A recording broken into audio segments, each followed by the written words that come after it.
కర్మలు, కర్మఫలాలు. కర్మలు అంటే మనం చేసే పనులు. కర్మఫలాలు అంటే మనం చేసే పనుల ద్వారా వచ్చే ఫలితాలు. కర్మలలో అంటే మనం చేసే పనులలో 3 రకాలు: పాపకర్మలు, పుణ్యకర్మలు, సత్యకర్మలు. పాపకర్మ అనగా ఇతర ప్రాణకోటికి మనం ఉద్దేశపూర్వకంగా మన ఆనందం కోసం, మన సౌకర్యం కోసం హాని కలిగించడమే పాపకర్మ. అంటే హింస చేస్తే పాపం వస్తుందన్నమాట.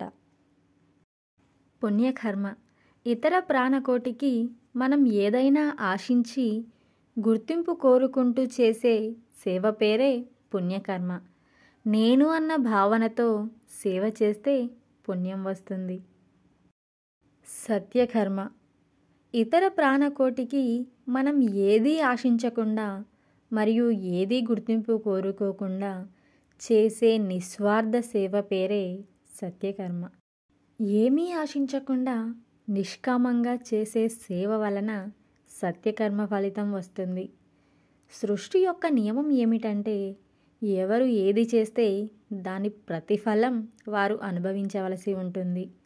కనుక కర్మలు అది పాపమైన పుణ్యమైన ఏ ఉద్దేశంతో చేస్తున్నాము అన్న దాని మీద మన వాస్తవాలు ఆధారపడి ఉంటాయి. కర్మలు వాటి ఫలితాలు ఈ విధంగా ఉంటాయి.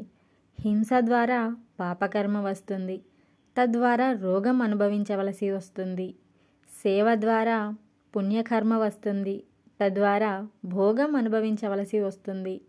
నిస్వార్థ సేవ ద్వారా సత్యకర్మ వస్తుంది.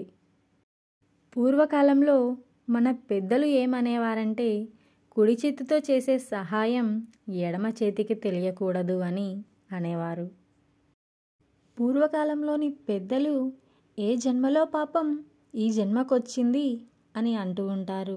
కానీ ఇప్పుడు నువ్వు ఏం చేస్తున్నావో అది నీకు మాత్రమే దక్కుతుంది.